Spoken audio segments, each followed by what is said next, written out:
Maybe. No.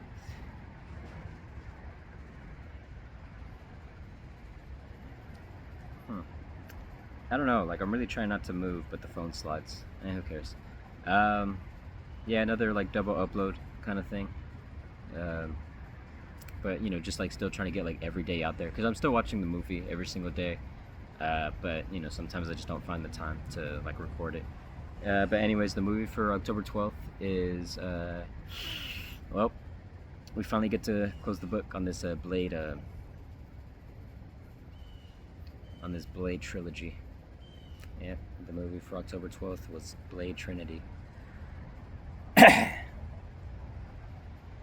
all there is to say, really. Now, yeah, I mean, like, I feel like it was kind of, obvious that, like, I wouldn't really like this one. I mean, again, like, compared to how much I've, like, liked the first one and how much I really like the second one and what it does, this movie just does not, live up to anything, really. Um, it's weird, though, because, I mean, like, initially I thought, all right, initially I thought it would have been pretty decent, if anything. I mean, because it does start off in a way of like just kind of like a little high action, but then just like Blade being like a bit goofy. I mean, like it literally does start off with him like jumping onto a truck and then he falls into a car, and the driver's like, "Hey, what the hell?" And then Blade like flashes a smile at him. Like again, just like making Blade a bit goofy, I think is fun, considering how much of like a serious like character he is and how serious the atmosphere is. But I think this movie goes a little way too far on two things. Too far on the humor, which has been in other Blade movies, but never to this extent where it's like trying to be funny. I feel like Blade 1 and 2 just kind of like the humor comes very naturally, either from like a line like a character says or just like a moment kind of happens and it's a little silly, but it doesn't ever take you out. And this one, I mean, like you got Ryan Reynolds, and like Ryan Reynolds has to be funny.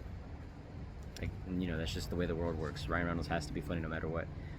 So of course he's like popping quips 24/7.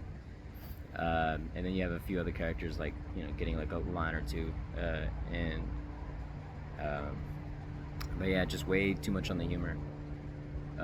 Again, not a bad thing, but make it funny. No offense to Ryan. Like I don't know if he like writes his own stuff like in the movie or like that's just how people write him, but it doesn't work, man. Sorry. Especially in this, I don't know what it is, dude. It just like goes way too far. Every single line that comes out of his mouth is like joke setup, like short reference setup. It's,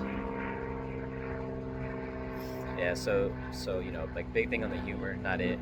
Uh, I'm gonna say, I guess like the vulgarity, right? Because I mean it's R-rated as well, like alongside the other two.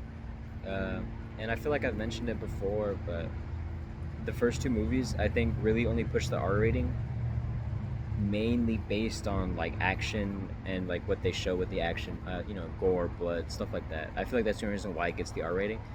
And I mean, I feel like the swearing was like very secondary. And I mean, like I have no problem against swearing, but I feel like it happens very naturally in Blade One or Two. It's not like they're swearing just to swear. In Blade Trinity, oh my lord, it's like every other line that comes out of somebody's mouth, like there's somebody saying fuck or just anything, mainly fuck. Oh my god, especially from Ryan Reynolds, like half of it is just like I don't know what to fucking do. It's like, dude, come on, man. Again, like not his fault. It's the writer's fault, but I don't know. And I guess also the director's fault, right, for just letting it happen. Fucking asshole. Nah.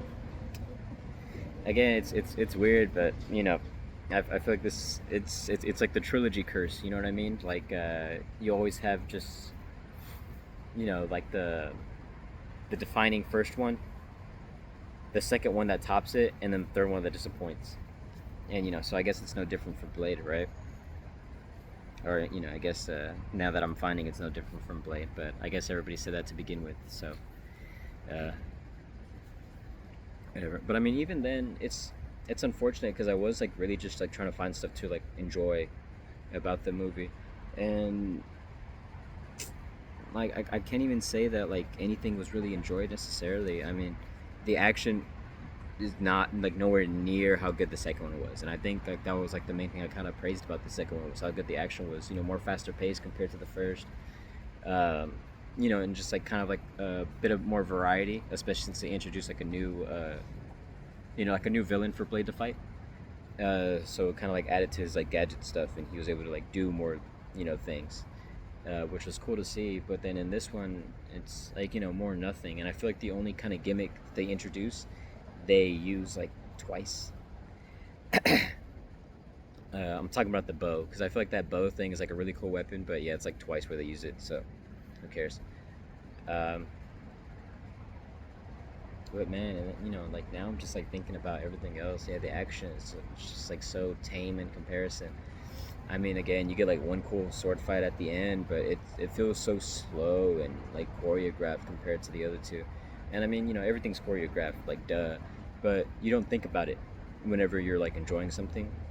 Uh, well, I mean, I guess you can, but only if it's like exceptionally good. You know, I feel like now like the perception has turned around on say like Star Wars, right, with like the lightsaber stuff in the prequels. They're very well choreographed, and I feel like you can appreciate it in the moment, but you're also invested in the moment. With Blade, I mean, with the first two, like when they're sword fights, it's like, oh man, this is like really cool, but you're never like, oh man, this is really cool. The choreography's great. You just kind of accept that the choreography's good because you're already enjoying it. In this one, like the sword fighting feels like really slow and clunky, and like, you know, they're just like waiting to hit the sword. So it's like, man, this is just like so like slow and like a bit boring compared to how it used to be.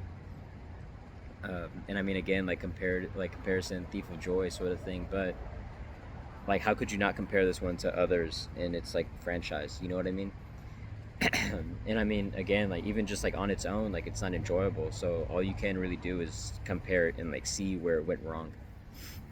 And I mean, it goes wrong everywhere, I think. Uh, yeah, this is one where it's just like not much to say except for like criticisms, and you know, there's only so many times I can say, or you know, only so many ways where I can say like I don't like this. And you know, I feel like the examples I've given for why I don't like it are like more than enough to really like push the idea. Uh, the only like one of the only positives, because I mean, you know, there's a positive here and there, but the only one that kind of sticks out on my mind is how they like their Dracula portrayal. I think is okay. It's kind of cool because like they do mention what is his name, Bram Stoker, right? Uh, who had a movie called Dracula come out, or you know, Bram Stoker's Dracula, Stoker, of course. Or I guess, you know, should have researched it, but you know, I'm pretty sure you know what I'm talking about. If you've like seen a lot of vampire stuff, I'm pretty sure you've come across Bram Stoker's Dracula. But I feel like this one is loosely inspired off that. Off the top of my head, I'm not sure whenever that movie came out, but this Dracula kind of has the same thing, like talking about the red armor, and it shows up more towards the end. He kind of has like a armored, what do you call it? It's basically like a little chest piece thing, and like stretches onto his arm, and that's a cool look. I like that, especially if you're just gonna keep Dracula more humanoid. Um, you know, I think that's a nice little thing, and you know, kind of a nice reference to that other like famous Dracula story.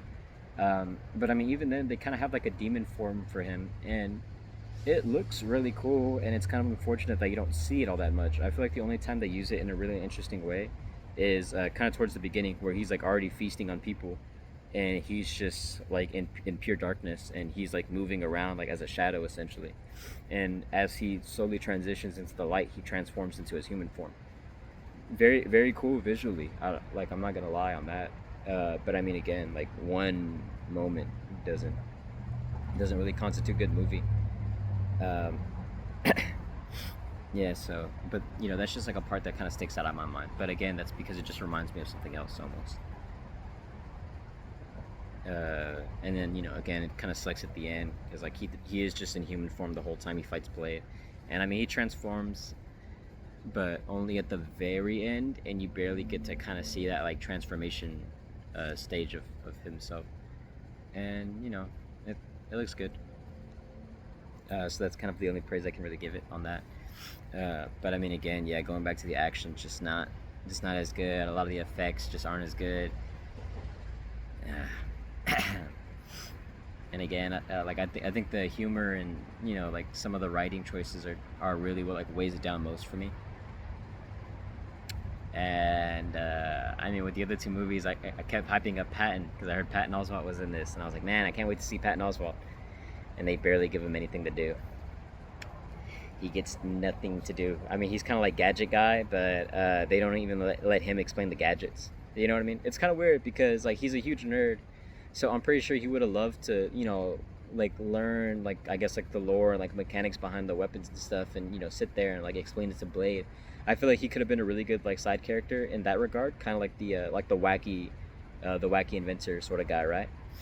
But nah, it said screw it. You're not you're not Ryan Reynolds. You're not you know you're just Patton Oswalt, the comedian. You haven't even been Ratatouille yet. You haven't been Remy yet. So we're just gonna give you nothing to do.